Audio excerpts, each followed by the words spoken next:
Halo, selamat malam Foodpreneur di seluruh Indonesia. Ketemu lagi dengan saya, Sarita Suteja, di Foodies on Sharing, program ngobrol-ngobrol santai yang menghadirkan narasumber-narasumber yang menarik di bidangnya, didedikasikan untuk kemajuan foodpreneur di seluruh Indonesia. Foodies, the first F&B education platform in Indonesia. Nah, malam ini kita masih tetap akan ditemani oleh narasumber-narasumber yang menarik dan pastinya akan bagi-bagi tips. Nah, malam ini sebetulnya temanya cukup unik dan benar-benar penting banget karena Mas Rex akan bongkar gitu kan 8 strategi riset kompetitor. Jangan sampai kitanya belum nonton, kompetitornya udah nonton. Wah. Jadi sekarang bisa ayo cerita, kita nungguin narasumbernya terhubung. Yuk kita absen dulu. Ini dari mana aja? Nah, udah nyampe deh. Kirain masih lama. Absen dulu, absen. Absen dulu. Ada siapa aja? Dari negara mana aja? Korut mana korut? Korut ntar beneran muncul yang dari Korut. Solo tuh. Oslo. Oslo. Halo Mas Rex. Tuh banyak yang nyapa.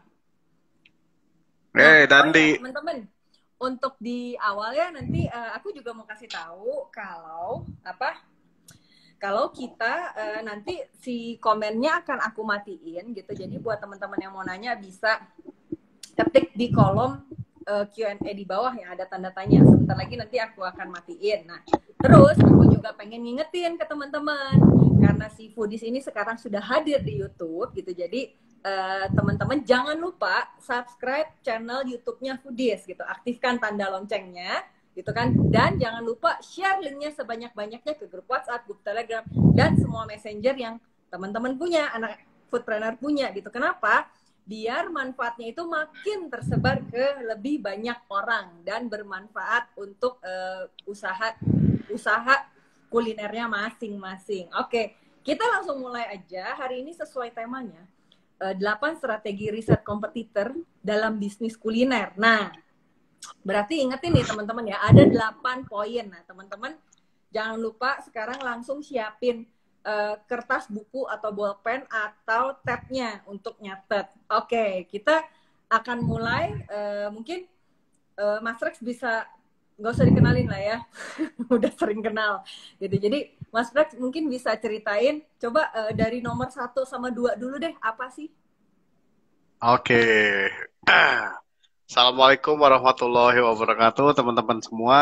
Weh, udah pada gabung nih, keren-keren. Dan di Iga Kojo harus cobain loh. Iga Kojo tuh ada Eja enak loh itu. banget. Ada Eja, halo Ja. Masih work from home nih, belum bisa ketemu sama Eja gitu. Oke, teman-teman kita suara gue jelas ya? Jelas.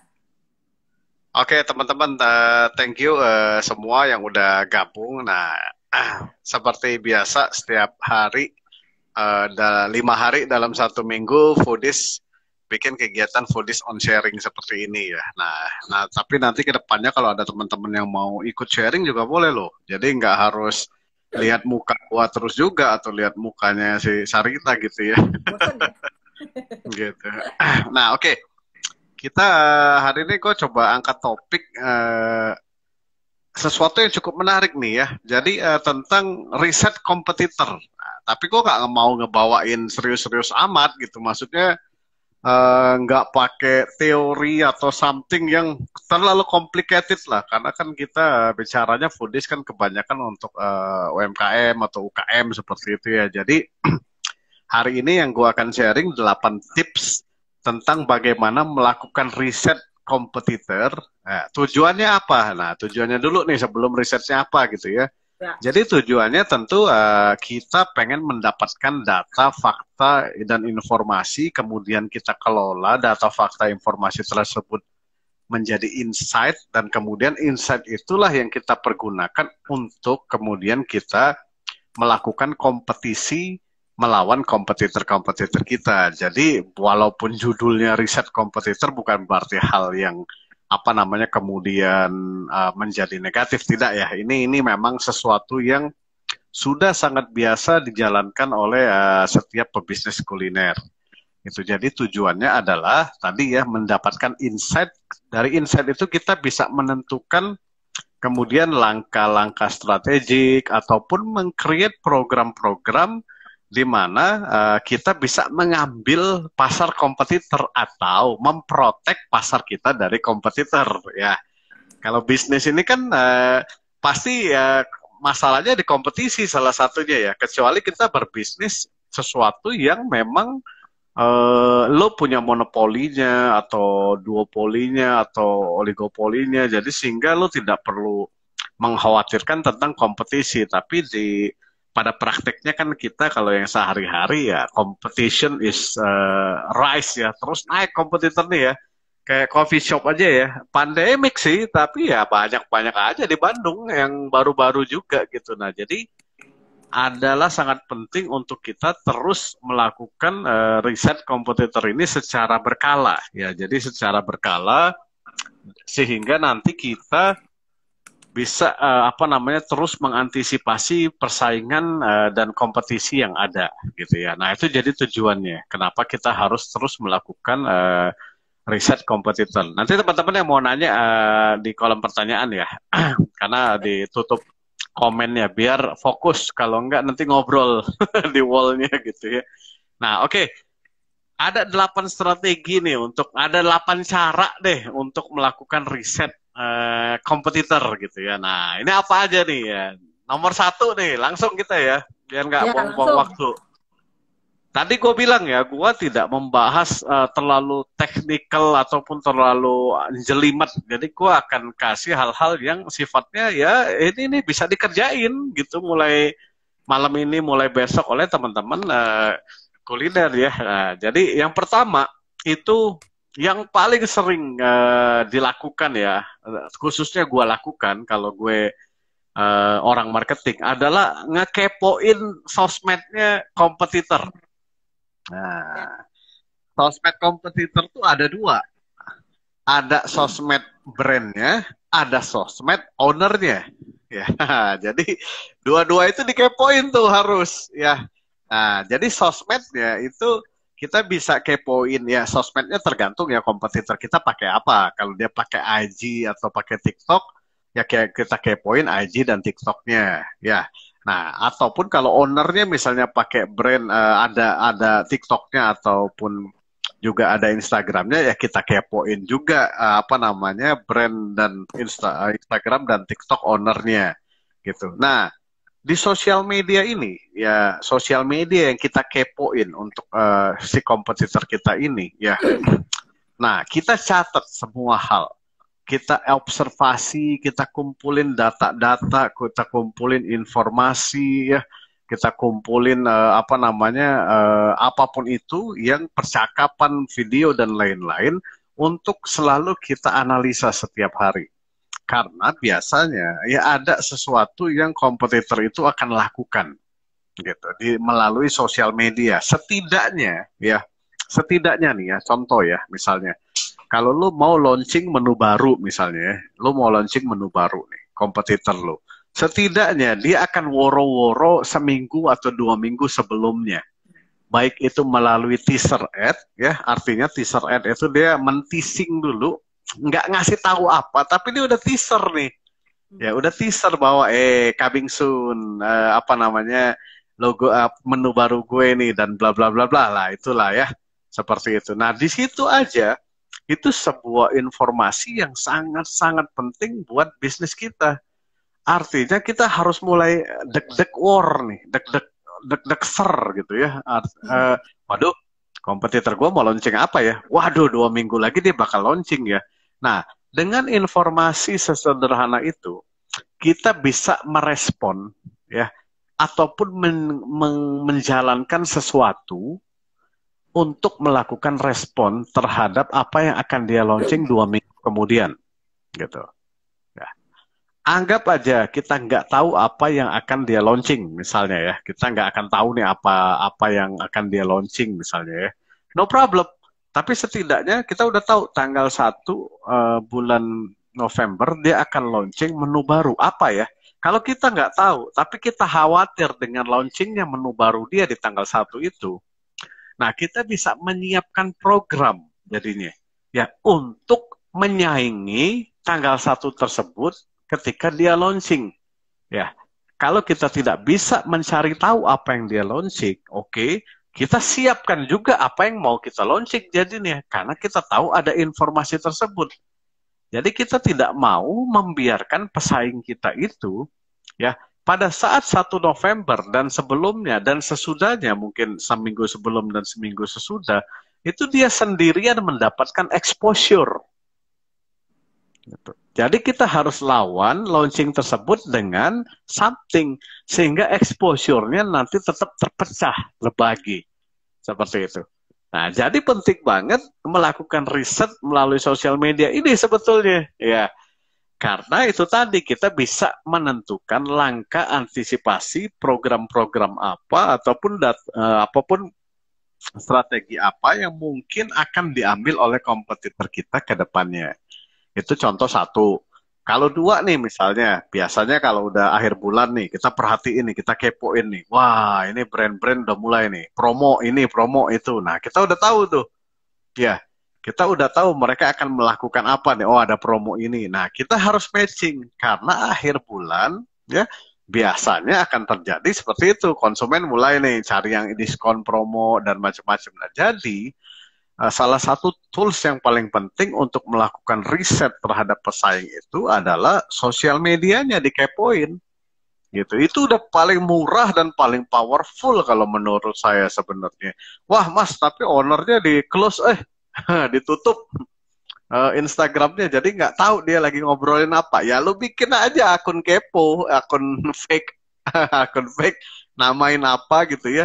Jadi lo kalau follow dia, dia nggak tahu itu lo. Kalau misalnya lo kenal ownernya, atau kebenaran nama lo terkenal, terus lo nggak mau nama lo muncul di following gitu ya. Nah ya udah lo cari akun fake aja, lo buat, lo suruh staff lo atau yang follow ya. Staff lo kan dia paling ya innocent aja, follow-follow aja.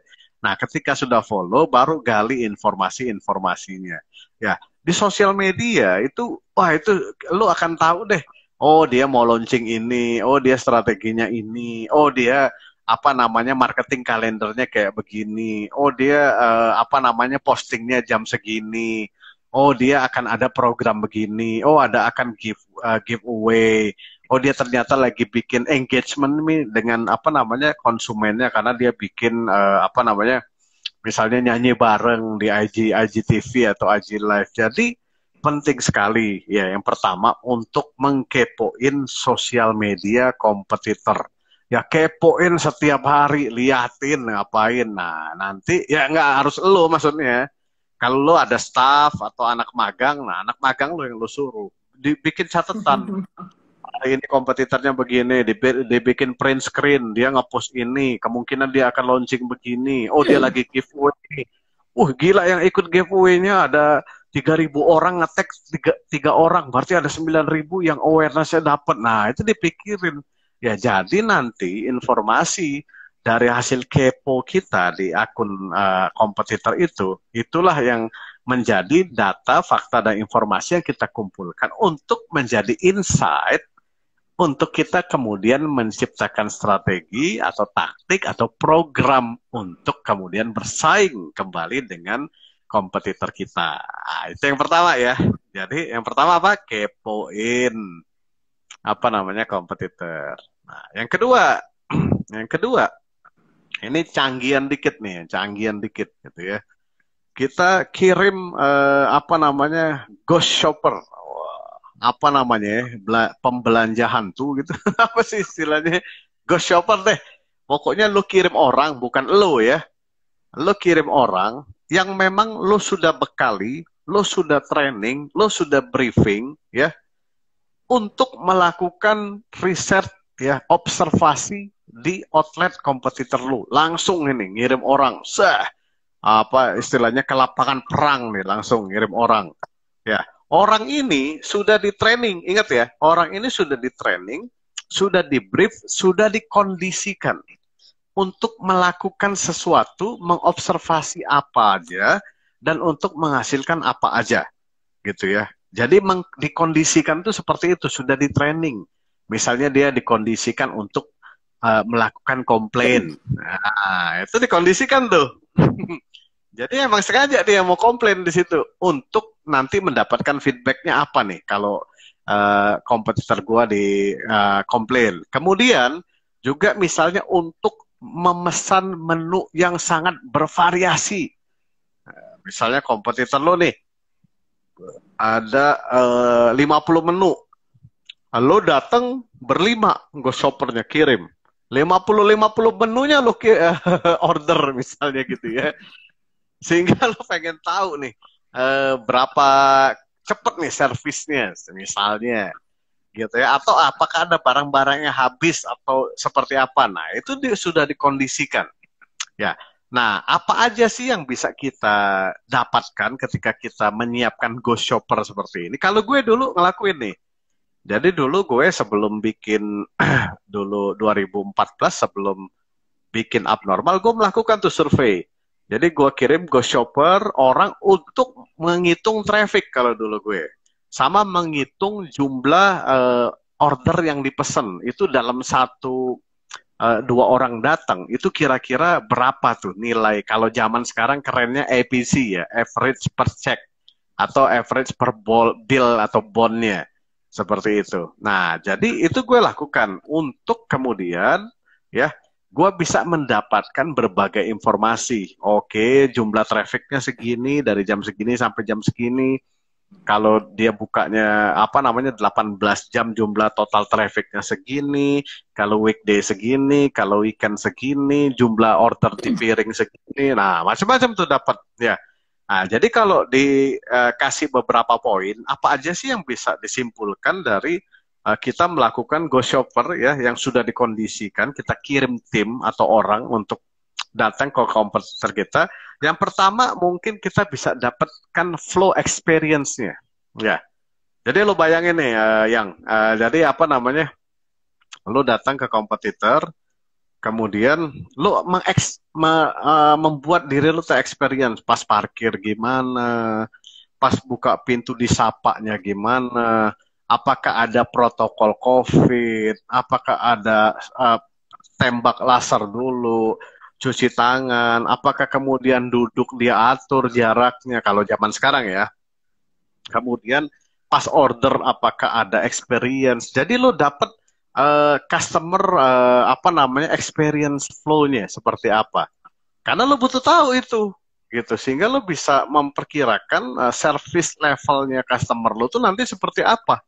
Kompetitor lo service levelnya seperti apa gitu ya. Yang kedua, lo juga bisa ngukur tentang total customer satisfaction lo. Lo puas nggak nih datang ketika orang limain? Wah gila ini keren layanannya. Mantap banget nih gue kita duduk begini dia tawarin, dia informasikan cepet sigap ya langsung tempat dikasih tisu, dikasih antis juga di mejanya misal ya. Jadi lo merasa satisfied. Nah ini kan sebuah informasi penting. Ya, di mana kemudian nanti kita lakukan komparasi di outlet kita. Kita melakukan kayak begini nggak ya? Jangan-jangan nanti enggak, misal ya. Kemudian dari situ juga kita bisa dapat ya customer purchase. Customer purchase itu average per check lah. Jadi kita bisa lihat-lihat nih di sebelah kita lihat kepoin. Atau ada yang lagi bayar di kasir kemudian kita ngintip-ngintip, oh total belanja 80.000. Nah, itu bisa tuh kayak gitu. Ya, dan juga kita bisa ngelihat infrastruktur pendukungnya. Ya, artinya infrastruktur pendukung itu misalnya, wah ini gila nih, internetnya gua belum connect wifi, udah jalan internetnya, ngeri banget. Gitu ya. Jadi belum connect wifi-nya, HP lu udah kenceng download YouTube-nya gitu. Saking luar biasanya kekencengan itu infrastruktur itu contoh ya. Gitu misalnya, wah gila itu mesin kopinya nggak pakai orang, udah pakai robot buatnya. Ya iya ada sih, beli aja Philips. Ada juga mesin kopi gitu. Nah, ataupun apapun infrastruktur yang poinnya adalah di poin nomor 2 ini kita menyiapkan tim atau orang yang sudah dikondisikan, sudah di-training, dan sudah tahu apa yang akan diobservasi dari kompetitor kita. Ya, sehingga ketika mereka selesai dari kompetitor kita, mereka balik ke office kemudian membuat report, ya, report tentang kompetitor kita. Apa aja poin-poinnya tadi yang udah gue sebutkan. Ya, nah jadi itu yang pertama dan kedua. Tadi dua dulu kan? Ya, dua dulu. Dua Iya. dulu, tahan dulu biar lebih seru. Ayo pada catatannya dirapiin dulu sebentar. Catatannya dirapin dulu sebentar. Saya mau ngasih tahu satu informasi lagi. Nah, teman-teman buat yang mau ikut Foodies Online Class batch ke-6 memulai bisnis kuliner rumahan omset ratusan juta, itu bisa daftar mulai sekarang ya. Soalnya kelasnya itu mulai di 29 Agustus ini. Nah, pematerinya itu adalah Chandra Liang, CEO Rasa Lokal, founder Espressielo, Chef Mama, pengusaha kuliner dari Garasi. Nah, oke. Jadi buat teman-teman langsung aja klik nanti di bio linknya Foodies, karena ada di bio linknya Foodies untuk daftar memulai bisnis kuliner rumahan omset ratusan juta. Nah, oke. Kita lanjutin ya. Tadi udah satu sebenarnya yang penting adalah ilmu kepoin sosmed. Yang kedua itu kirim Go Shopper. Oke. Mas Rex boleh cerita 3, 4, 5 deh, langsung 3. Monggo. Oke, sekarang kita masuk yang ketiga ya. Ya. Nah, ketiga, kita pelajari juga apapun yang menjadi istilahnya media exposure yang sudah pernah melakukan liputan ya terhadap brand ataupun owner dari kompetitor tersebut. Ya, media exposure ini banyak ya, bisa dari Google Search kita cari, misalnya kompetitor lo ketik namanya, liputan brand X misalnya ya, apa namanya promosi brand X apapun itu, ataupun di YouTube ya. Nah, kadang-kadang banyak informasi-informasi yang disampaikan ya oleh ownernya, khususnya biasanya kalau liputan ownernya muncul ya, kalau nggak PR-nya ya. Tapi kalau PR tuh lebih tersetting ya, nggak terlalu banyak istilahnya ngoyor ngomongnya gitu, bocor kemana-mana. Tapi kalau owner tuh biasanya ada aja yang dia bocorin gitu ya. Entah itu filosofi pribadinya, entah itu purpose-nya, misalnya, ataupun entah itu strategi ke depannya. Karena biasanya kan yang bikin wawancara itu hobi mancing. Gimana Iya. nih strategi 1 tahun ke depan? Gimana 5 tahun ke depan? Berapa omset target? Berapa cabang ini? Nah, itu semua adalah informasi penting. Ya, kita harus data, kita harus tulis. Jadi, kalau exposure media ini, ya, kalau gua rasa, kalau dari yang sering gua kerjakan, ini tuh sifatnya biasanya informasinya cukup strategik. Ya, artinya cukup menengah dan jangka panjang strateginya. Mungkin ownernya nggak terlalu cerita kalau soal, oh kita hari ini lagi launching telur kecap atau apa namanya es kopi susu pakai duren misalnya, nggak gitu biasanya ownernya. Karena biasanya mereka diliput untuk bertanya soal visi, misi, goalsnya seperti apa, value-nya seperti apa, brand-nya seperti apa. Nah ini sifatnya strategik. Jadi kalau kita mau mempelajari sesuatu yang cukup strategik menurut kompetitornya kita, nah sebaiknya coba banyak-banyak research. Kalau perlu pasang apa tuh ya, yang lu suka bikin? Google Google Alert ya. Alert. Google Alert. Nah, Google Alert tuh. Jadi lo pakai Google Alert. Lo tulis nama kompetitor lo. Jadi nanti setiap ada liputan terkait nama kompetitor lo di alert sama Google. Jadi lo tahu. Gitu. Wah, ini ilmu mahal nih ya. Jarang yang tahu nih. Begini-begini ya. Termasuk juga brand lo alert. Artinya tiba-tiba brand lo ada komplain atau apa. Nah, itu kena alert juga tuh. Nah, jadi lo bisa ngumpulin juga media-media apa yang sedang meliput lo sebenarnya. Nah, jadi itu pakai Google Alert ya untuk kemudian kita mempelajari tentang kompetitor kita seperti apa ya. Nah, ini sifatnya cukup strategik biasanya. Jadi wajib ini dilakukan ya. Itu yang ketiga ya. Nah, kita masuk yang keempat. Nah, kalau yang keempat ya sesuatu yang sudah biasa lah, riset berbayar. Ya, riset berbayar itu mungkin ada kualitatif, ada kuantitatif ya. Nah, jadi kalau kita mau berbayar riset itu biasanya mungkin kita pakai lembaga atau agensi research lah. Ya, itu baik. Berbayar juga bisa gitu caranya. Dan juga kita berbayar itu bisa data sekunder ataupun data premier biasanya. Kalau sekunder itu kita bisa beli tuh misalnya data apa di Nielsen misalnya. Itu dijual tuh. Ya, berapa belas juta, berapa puluh juta misalnya kita mau beli datanya. Nah, tapi data-data itu kalau kita bisnisnya UMKM atau F&B ya, outlet gitu biasanya sih masih agak umum lah. Ya, pengembangan industrinya masih agak umum, tidak spesifik ke kompetitor kita gitu ya. Nah, kalau yang lo mau spesifik ke kompetitor lo, berarti lo harus conduct riset yang premier, artinya apa namanya riset yang memang di custom untuk melakukan riset kompetitor. Nah, jadi kita bayar agensinya untuk melakukan riset kompetitor. Nah, apa yang mau diriset ya nanti macam-macam.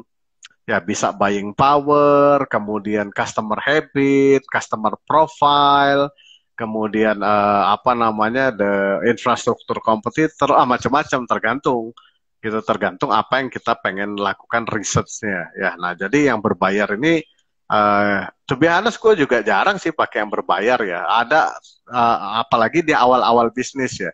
Tapi mungkin kalau lu udah gede ya mungkin lo butuh tuh untuk apa namanya mematangkan lagi brand positioning lo terhadap kompetitor misalnya apakah berbeda atau tidak misalnya apakah cukup kuat atau tidak. Nah, kemudian apakah lo customer lo yang spesifik di daerah Bandung misalnya punya habit apa. Nah itu kita bisa gunakan riset-riset berbayar sebetulnya. Jadi kita bisa menggali data dengan lebih dalam ya. Nah, jenis riset sendiri ada data kualitatif, ada kuantitatif secara garis besar lah. Ya, ada juga sih yang bentuknya apa namanya etnografi atau apa gitu ya.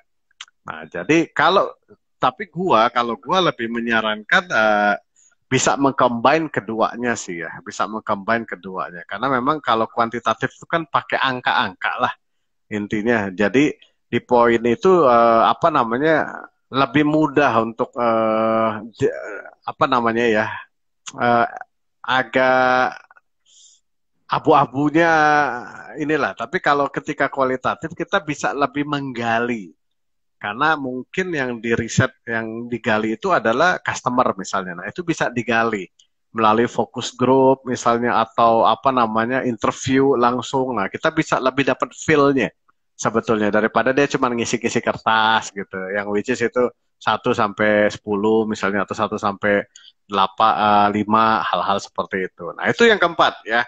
Jadi kita bisa riset berbayar. Mas, siapa ya yang bisa dibayar kalau buat riset-riset begini? Hmm, ya carilah agensi riset Google aja gitu ya. Kalau di Bandung sih gue kenal beberapa ya kayak RAD Riset. Nah, itu RAD tuh. Nah, itu RAD tuh jago tuh. Memang apa namanya agensi spesifik untuk research tuh. Kalau di Jakarta lebih babalatak lagi banyak dari yang apa namanya harganya nggak karu-karuan mahal sampai sampai yang juga biasanya agensi baru mulai itu, nah masih special price lah biasanya ya. Nah jadi lo cari di situ. Or lo bisa juga kenalan dengan apa namanya jurusan statistik di Unpad misalnya kayak gitu-gitu. Jadi lo bisa conduct riset bareng. Itu yang keempat ya. Nah yang kelima ini juga agak-agak serem dengarnya ya tentang kita melakukan intelijen terhadap kompetitor kita. Oh, intelijen ini bahasanya dibikin serem dikit lah, business intelligence seperti itu ya. Jadi intelijen ini pengamatannya udah sangat mendalam dan kadang-kadang ada nyerempet-nyerempet dikit nggak bener apa namanya kurang etiknya kadang-kadang dulu ya. Ada beberapa case jadinya kelihatan kurang etik. Tapi sebenarnya bisnis intelijen ini sudah biasa dilakukan. Ya, kalau dulu pernah dengar ada 2 perusahaan besar itu, salah satu kompetitornya bahkan ya tong sampahnya itu diambil gitu sama kompetitornya. Ya, untuk kemudian dirangkai kembali apapun yang sobek. Nah, sehingga ketahuan tuh. Wah, ini mau launching ini ternyata. Tahu-tahu mereka launching duluan. Nah, itu sampai ke pengadilan tuh dulu yang bisnis intelijen seperti itu. Gitu ya. Tapi intelijen dalam artian apa namanya? Konteks bisnis yang betul itu ya tentu sah-sah aja sejauh tidak melanggar aturan dan legalitas. Ya, misal contoh, ya dulu gue pernah nih punya klien gitu ya.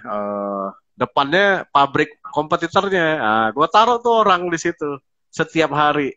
Ya depan pabriknya nggak masuk ya depan pabriknya untuk mencatat berapa banyak mobil engkel keluar, berapa banyak mobil truk keluar. Nah setelah itu beres tuh 2 minggu mereka pergi, diikutin engkelnya kemana nih? Oh di sini drop barangnya, outlet tempat dia drop barang. Kalau mobil motor ke sini. Nah jadi kita mendata logistiknya itu di dropnya seperti apa, tipe logistiknya seperti apa, siapa aja klien-kliennya. Itu ini bukan bisnis makanan waktu gue di konsultan, gue ceritanya ya. Nah, jadi itu kita data untuk kemudian kita jadi tahu titik-titik ya, titik-titik distribusinya tuh di mana aja gitu dan berapa banyak dia menurunkan barang di situ. Nah, itu udah masuk kalau gue sih mengistilahnya udah agak masuk ke intelijen tuh. Wah, jadi agak long term, sebulan 2 bulan begitu ngikutin hanya untuk mendapatkan profil logistiknya seperti apa gitu. Karena memang sulit mendapatkan data seperti itu. Ya, nah kemudian di depan pabriknya juga ada kantin yang hampir semua karyawannya makan di kantinnya. Sisipin orang juga dengerin ngobrol gitu. Pada kondisi ekstrim bahkan lo bisa jadi yang jualan di kantinnya gitu ya. Jadi lo jualan di kantinnya hanya untuk menggali. Nah, itu apa namanya? Udah ya kalau di bisnis kafe gimana, Mas? Ya agak susah sih. Masa dan gua tidak memperbolehkan artinya menurut gua itu cara yang jangan melakukan cara yang tidak baik ya. Kayak kemarin ada yang nanya tuh DM gue, Mas, apa yang saya harus lakukan? Karena saya tahu nih kompetitor saya mengirim orang yang ternyata karyawannya itu sebenarnya karyawan kompetitornya. Saya harus ngapain, Mas? Saya ngomong, to be honest, hal-hal seperti ini tidak pantas dan tidak baik lah untuk berbisnis ya gitu. Memang sih kesannya mau mengintelijen untuk mencari sesuatu, tapi it's not a good apa namanya, it's not a good a business lah gitu. Masih ada cara-cara lain sampai harus nyusupin orang tuh kesannya tuh kayak gimana gitu ya. Dan menyusupnya itu juga bukan hanya mencari informasi kemarin saya dengar, bahkan untuk istilahnya membuat layanan dan kualitas produk jadi turun. Wah, bersaing kok gitu-gitu amat gitu ya gitu. Masih banyak cara lah untuk melakukan persaingan gitu. Ada juga sesama pebisnis itu saling doain biar konsumennya makin banyak. Nah, kalau makin banyak kan bagi-baginya juga makin enak gitu, bukan makin dikit. Nah, kurang lebih itu tuh 4, 5, dan 6 ya. Apa aja tuh diulangin coba. 3, 4, 5. Yang ketiga 3, 4, 5. media exposure. Jadi teman-teman salah satu caranya itu pasang Google Earth tadi kan tentang kompetitornya. Yang keempat itu adalah riset berbayar, kualitatif atau kuantitatif. Yang kelima itu bisnis intelijen. Tapi ya harus tetap etis ya teman-teman.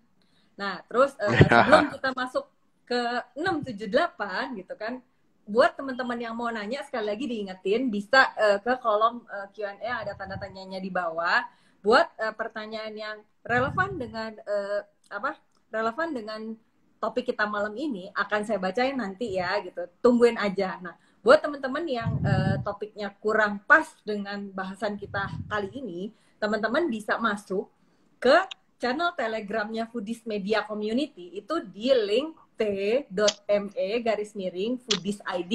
Nah, di sana itu kita akan posting konten-konten edukasi bisnis kuliner terupdate setiap hari. Jadi bisa ditanya di sana. Sorry, bukan bisa ditanya. Bisa dipantengin aja di channel itu, banyak ebook-ebook sama update-update tentang dunia kuliner setiap hari. Oke, Mas Rex, kita lanjut. Tadi udah. Oke, kita lanjut ya. Sekarang kita lanjut ke 6, 7, 8. Jadi 3. Oke. Nomor 6-nya nih ya. Nomor 6-nya itu kita sesuatu yang coba teman-teman biasakan ya, adalah ngobrol dengan konsumennya kompetitor. Nah, jadi bukan riset gede ya, bukan riset pakai agensi, tapi lebih ke riset internal kita. Nah, coba kita pantau bukan pantau. Jadi ngobrol sering-sering dengan customer kompetitor. Gimana caranya? Ya, gimana caranya? Gampang caranya. Pertama, misalnya kita bagi-bagi voucher ke siapapun yang pernah menjadi konsumen yang pernah datang ke kompetitor kita. Ya, atau kita siapin tim untuk coba melakukan interview ya ke customer-customer yang pernah datang ke kompetitor kita. Nah, interview ini bisa dikondak macam-macam nih. Bisa dikondak seolah-olah ya ini tim mahasiswa X lagi melakukan interview untuk mempelajari tentang habit ngopi di Bandung misalnya. Padahal mah itu lo di belakangnya gitu.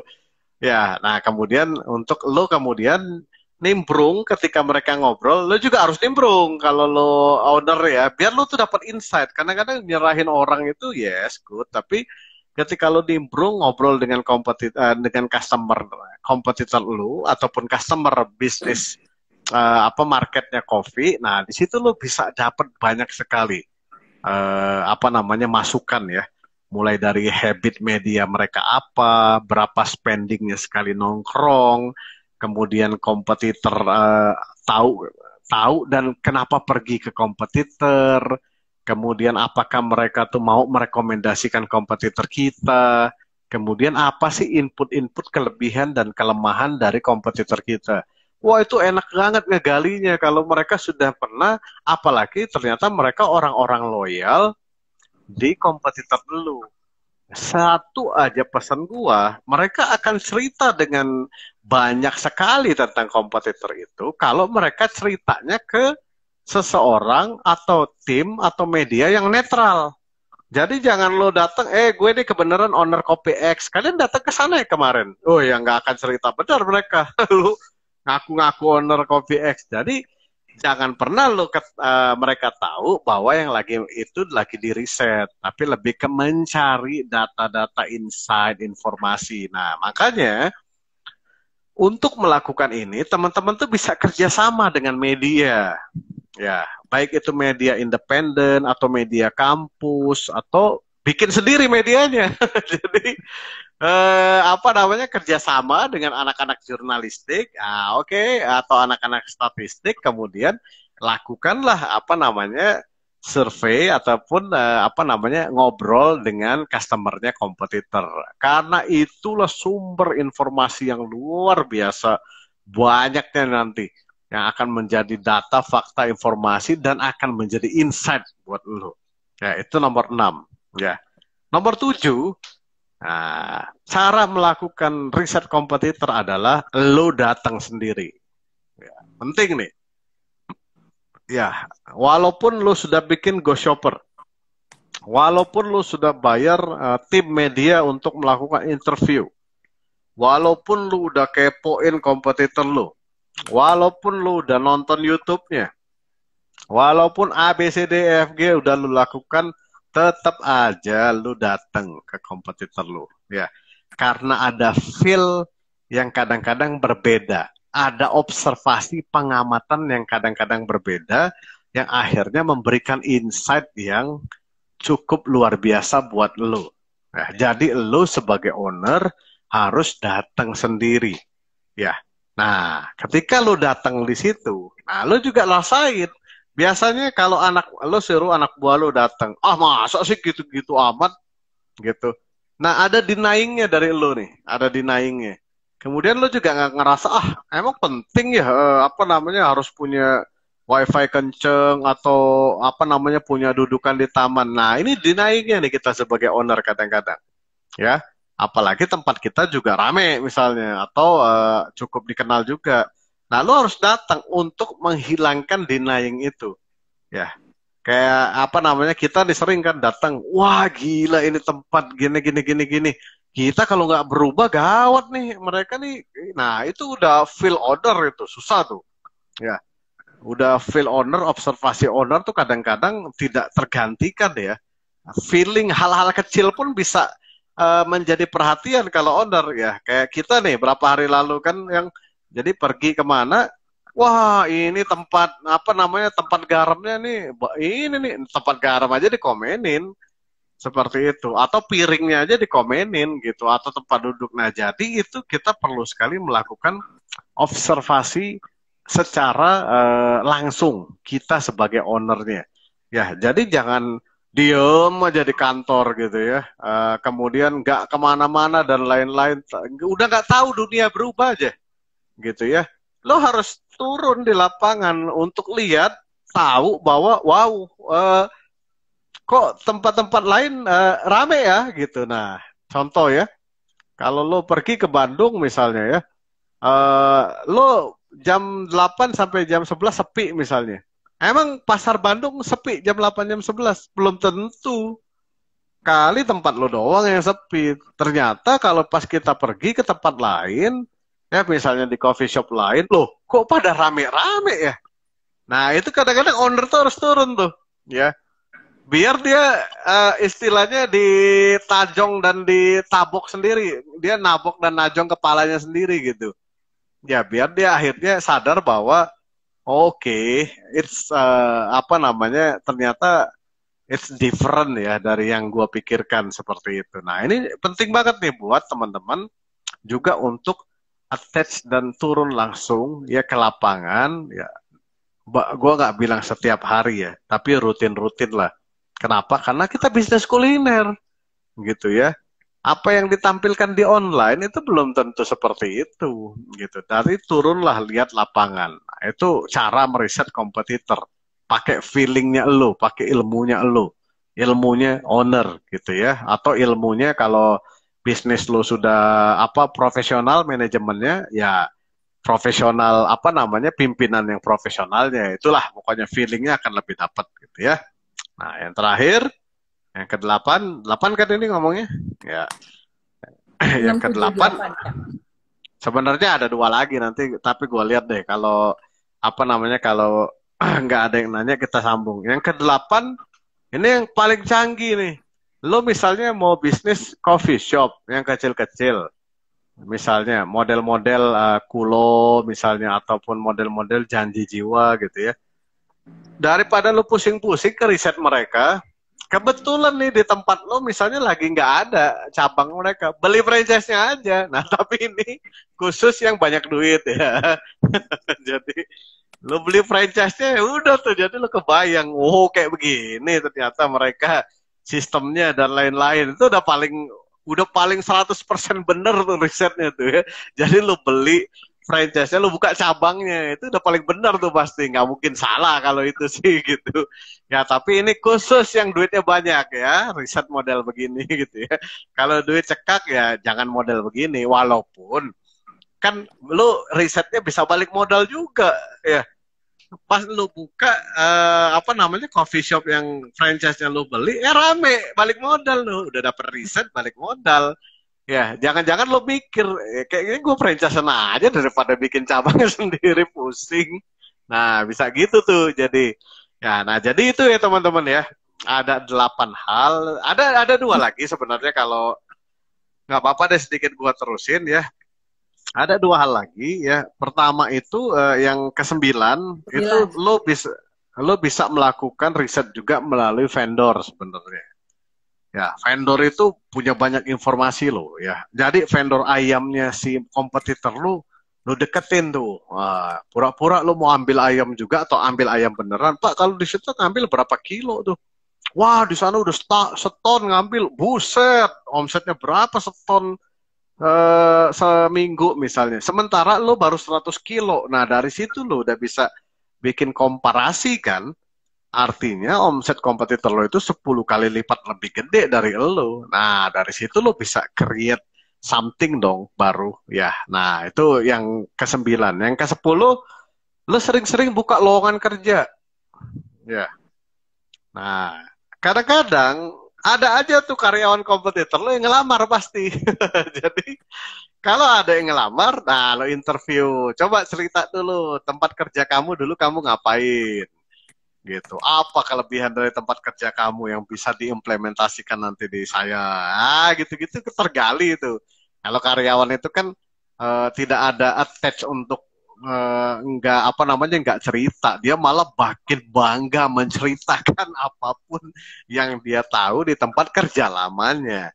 Seperti itu. Nah, jadi kurang lebih itu tuh, bukan 8 ya. Jadi 10 cara Ada ya yang simpel-simpel aja untuk melakukan riset kompetitor. Mungkin lo bisa ulangin tuh 10-nya apa aja biar teman-teman apa namanya nggak kelewat. dari Ya. nomor 1 ya. Dari nomor 1 atau dari nomor 6?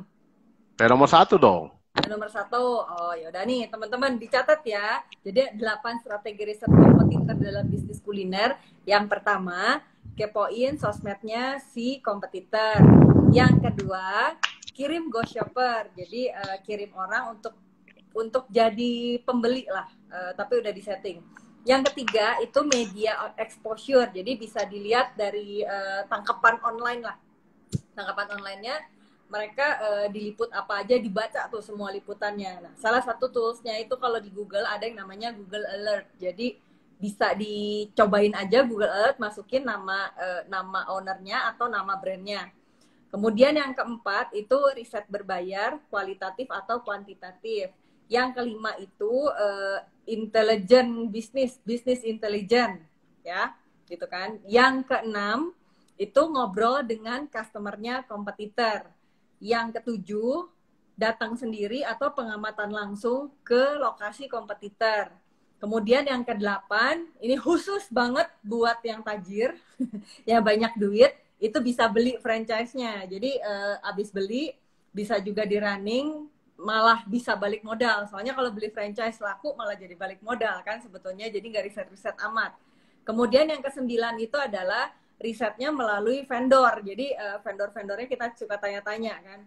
Yang ke-10 sering-sering buka loker atau kan biasanya ada aja karyawannya kompetitor yang ujuk-ujuk tiba-tiba datang ke tempat kita dan ngelamar. Nah, dari sana kita bisa korek-korek dari mereka, gali insight-insight dari tempat kerja dia yang lama. Nah, teman-teman, itu tadi 10 hal, 10 yang bisa dilakukan untuk meriset kompetitor. Nah, aku pengen ngasih informasi lagi gitu. Jadi di Foodies itu ada Foodies online class. Tadi kan saya udah cerita tentang Foodies online class yang batch ke-6. Nah, sekarang ada juga Foodies online class yang batch ke-7. Temanya itu adalah membangun 100 cabang dalam 6 bulan dengan sistem kemitraan. Pematerinya itu adalah Mas Danu Sofwan, foundernya Randol, ST Indonesia, yang membangun 800 cabang dengan sistem kemitraan. Nah, ini sih sebetulnya masih September gitu, tapi teman-teman bisa daftarnya sekarang aja, biar pasti dapat kursi, bukan kursi, apa namanya, dapat slot, karena kita sekarang kan dapat early bird. Nah, jadi bisa langsung diklik aja itu ke bio Instagramnya Foodies, atau kalau misalnya mau ngeklik, mau lihat Foodies itu online class-nya ada apa aja, kemudian e-book-nya ada apa aja, itu bisa juga langsung ngeklik ke foodies.id/online strip course, COURSE. Jadi foodies.id/online strip course gitu. Nah, di sana ada semua produk-produk kelas-kelas yang bisa dipilih, e-book yang memang bisa juga dibawa pulang lah, bisa dibilang dibawa pulang, disimpan sama kita. Oke. Nah, Mas Rex, aku pengen mulai buka pertanyaan ya gitu dari teman-teman. Oke, kita lihat dari Kuliner Bintaro. Bagaimana menyelidiki pesaing kalau outlet kita dan kompetitor bersaing di sektor online? Ya, udah itu kalau bersaingnya sektor online ya gampang. Jadi ini bisnisnya bisnis apa dulu? Kalau online, kalau kuliner misalnya bisnisnya reseller gitu ya. Misalnya reseller online, bermainnya sama-sama reseller online. Jadi kita yang tadinya offline, misalnya kita berkunjung ke outletnya. Nah sekarang ya, misalnya kita reseller online nih, ya kita jadilah reseller dia. Ya, itu lebih mudah Mm-mm. lagi kalau online itu untuk menggalinya sebenarnya. Kita kalau dia jualannya online ya kita jadilah jadi bagian reseller atau dropshippernya. Nanti kan di situ kita dapat seluruh informasi, cara dia mengedukasi, skemanya dan lain-lain. Ya, kalau misalnya kita bersaingnya di delivery online, misalnya ya, bagaimana kita mengexperiencing produk custom apa namanya kompetitor kita? Ya belilah produk dia gitu ya. Minta customer kita juga beli produk dia. Nah, kemudian tanya experience-nya ketika sudah mendapatkan produknya gitu ya. Dari sisi pricing psychology-nya seperti apa, kemudian quality-nya ketika sampai dan dimakan setelah delivery seperti apa, dari kemudian promosinya apa yang dilakukan. Poinnya tuh selalu akan ada cara dan selalu pasti ada cara untuk melakukan riset konsumen kita karena ini bisnis makanan, sesuatu yang harus dibeli sama orang lain kan makanannya. Artinya kita pasti menemukan orang lain itu siapa gitu. Lain cerita kalau bisnisnya ini underground, barang-barang yang misalnya wah ini cuman beredar di black market misalnya. Nah, ini lebih sulit tentu ya. Tapi kalau bisnis makanan saya sih tidak melihat ada kesulitan. Tinggal platformnya apa, online atau offline. It's no problem actually. Bisa dilakukan dua-duanya gitu. Oke. Ada lagi yang tanya dari Yugo Herjuno. Apakah untuk menu si kompetitor perlu kita kepoin juga, misalnya pakai bahan baku apa dan lain-lain? Oh Nah, ini iya kayaknya dong. ngomongin yang poin 1-2 deh kayaknya kurang lebih. Betul. Nah, jadi termasuk kalau kita mau mengeksplor menunya, tapi misalnya nih menunya nih kompleks. Gua datang sendiri juga, gua nggak ngerti dia buat pakai apa kalau sampai detail begitu ya. Artinya, ketika lo melakukan riset, lo harus bawa orang yang bisa ngulik menu. Either lo kenal atau lo bayar. Ya, misalnya bayar orang yang jago masak atau lidahnya bagus atau apa. Nah, kemudian lo bawa untuk dia ngulik. Oh, ini pakai ini, pakai ini, pakai ini. Nah, kemudian kita dari situ kan kita bisa nge-break. Oke, ini cara buatnya kurang lebih gini, bahan bakunya gini, COGS-nya segini, harga jual gini. Nah, baru kemudian dari situ kita bawa pulang dan kita lakukan research. Ya, nah jadi itu kalau sampai menunya complicated banget, ya, ya lo bisa datengin atau as simple as lo beli aja sih, gitu. Beli, bawa pulang, udah suruh orang ngulikin gitu. Bikin lebih enak. Nah, selalu selalu minta bikin lebih enak. Jangan bikin sama. Ya. Kalau lo mau nyontek sesuatu, bikin nilai tambah. Setidaknya lebih enak gitu ya. Jadi jangan sampai oh sama persis rasanya dan aneh banget. Kok bisa makan sama persis? Emang cabangnya gitu. Nah, jadi kayak gitu. Yes, perlu sampai seperti itu kalau memang ternyata kita membutuhkan informasi soal menunya karena menu ini ternyata laku banget. Pertanyaannya gimana cara cari tahu menu yang laku? Ah gampang banget. Ya, satu di kasir lu tanya aja, Mbak, menu yang paling laku apa ya yang paling banyak dipesan? Saya bingung nih pertama kali datang ke sini. Ah, si Mbaknya udah kasih tahu pasti. Ya, dan kebiasaannya menu yang paling laku itu kemungkinan besar, tapi tidak sebetulnya tidak sepenuhnya betul ya. Itu pasti menu core kemungkinan karena owner bisnis itu kalau sudah belajar tentang average purchase ya pasti akan concern soal core menu seperti itu. Ya, nah jadi pastikan kita memahami ilmu-ilmu seperti ini sebetulnya, gitu ya. Oke, nah terus tadi ada lagi sih yang tanya sebentar ya. Em, dia bertanya tentang pengimplementasian. Gimana cara mengimplementasikan hasil riset kita? Jadi mungkin maksudnya kalau udah riset itu dapat hasil, kemudian gimana cara implementasikannya? Apakah misalnya harus ditinjau ulang lagi bisnisnya atau gimana? Ya, jadi gini, riset itu untuk mencari data, mencari fakta, dan mencari informasi. Ya. Dari sini, kita kelola data, fakta, dan informasi ini untuk kemudian menjadi muncullah insight Insight itu seperti apa namanya? Oh iya nih, iya nih, iya nih. Nah kayak gini nih. Nah itu insight tuh. Ya, bentukannya insight itu, ya insight inilah nanti kita akan diskusikan, kemudian muncullah semacam bisa bentuknya strategi, bisa bentuknya taktik, bisa bentuknya program. Biasanya sih lebih jangka pendek adalah jadi program.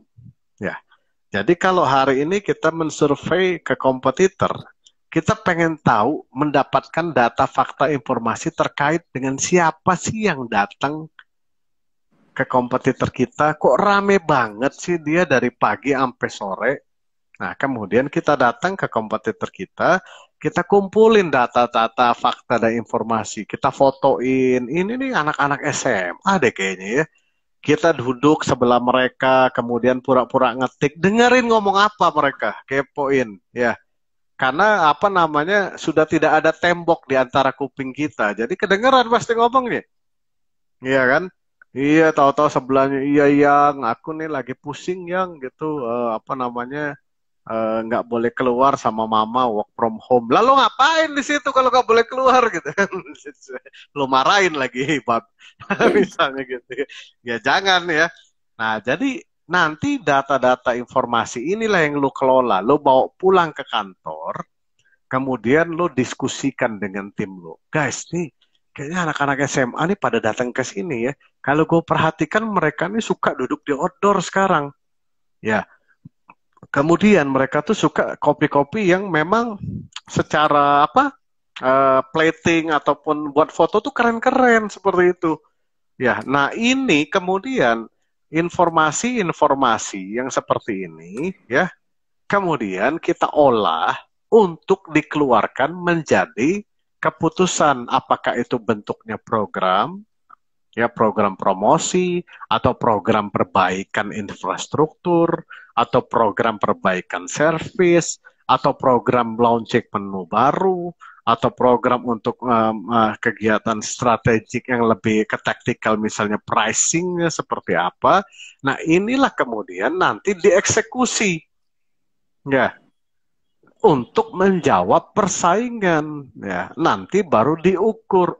Setelah kita banyakin apa outdoor area, ternyata naik juga nih penjualan kita. Tapi dipromosiin tentunya ya, kalau punya program jangan kemudian punya program kagak dipromosiin. Nggak ada yang tahu nanti konsumennya kalau nggak dipromosiin.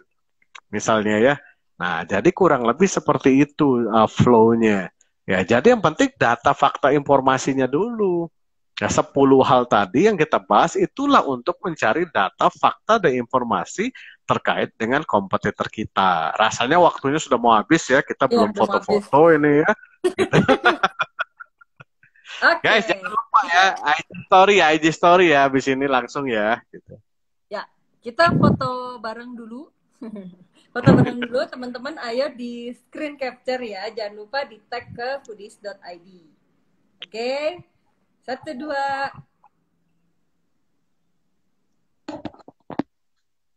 dah, ganti gaya, 1, 2. Oke, nah terakhir sebelum terputus dari Instagram ya, aku juga mau kasih tahu gitu bahwa sebenarnya Foodies itu juga sudah hadir di sosial media yang namanya TikTok. Jadi buat teman-teman yang pada punya TikTok itu wajib banget follow akunnya, namanya Foodies Belajar Kuliner. Jadi di sana juga banyak video-video pendek ya. Sebenarnya karena kan kalau TikTok kan videonya pendek ya gitu. Video-video pendek yang isinya sama edukasi-edukasi tapi lebih cepat, bukan lebih cepat apa? Lebih pendek lah. Gitu, lebih pendek video-videonya. Oke, paling itu aja sebetulnya dari saya malam ini. Jangan lupa nonton Foodies on Sharing selanjutnya, sama jangan khawatir yang ketinggalan, itu bisa saksikan videonya juga di YouTube kita. Oke, segitu aja malam ini dari saya. Thank you banget buat foodpreneur di seluruh Indonesia. Thank you juga Mas Rex gitu kan. Kita ketemu di Foodies on Sharing selanjutnya. Dadah. Dadah.